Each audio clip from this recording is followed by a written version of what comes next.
नमस्कार शेतकरी मित्रांनो. आपण पाठीमाग जानेवारी महिन्यामध्ये ह्या 5 महिन्याच्या झाडाची छाटणी केलेली होती आणि आता मार्च महिन्याच्या आपण फर्स्ट वीकमध्ये आहोत.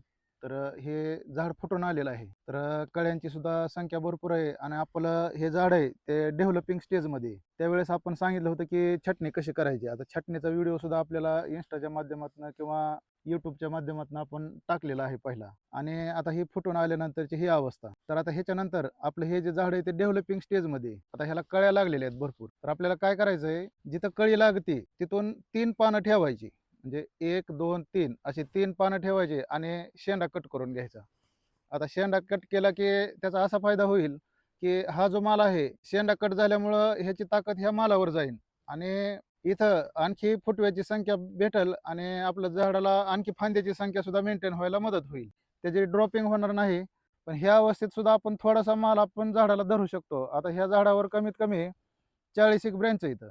तर 40 ब्रँचच्या ज्यावेळेस आपण शेंडा मारल, त्यावेळेस 4 चौक 16 म्हणजे 150 प्लस ब्रँच झाडावर होणार आहेत नंतर. पण त्याच्यापूर्वी हा माल सुद्धा आपल्याला मिळणार आहे. तर हा 40 फांद्यापैकी 20 जरी फळं आपण ठेवली ह्या झाडावर, तरी फळ पण भेटन. 20 फळं भेटतील. त्या फळाचं सरासरी आपल्याला 300 ग्राम जरी वजन भेटलं, तरी 20 त्रिक 60 म्हणजे 6 किलो झाडाला माल मिळेल आणि नंतर आपण शेंडा मारल्यानंतर जो माल निघेल, तो पण बहार भेटन आपल्याला. असं दुहेरी बहार घेण्याचं हे टेक्निक आहे. तर अशा पद्धतीनं पेरू पिकातील हे जे छाटणी व्यवस्थापन आहे, ते करायचं आहे. धन्यवाद.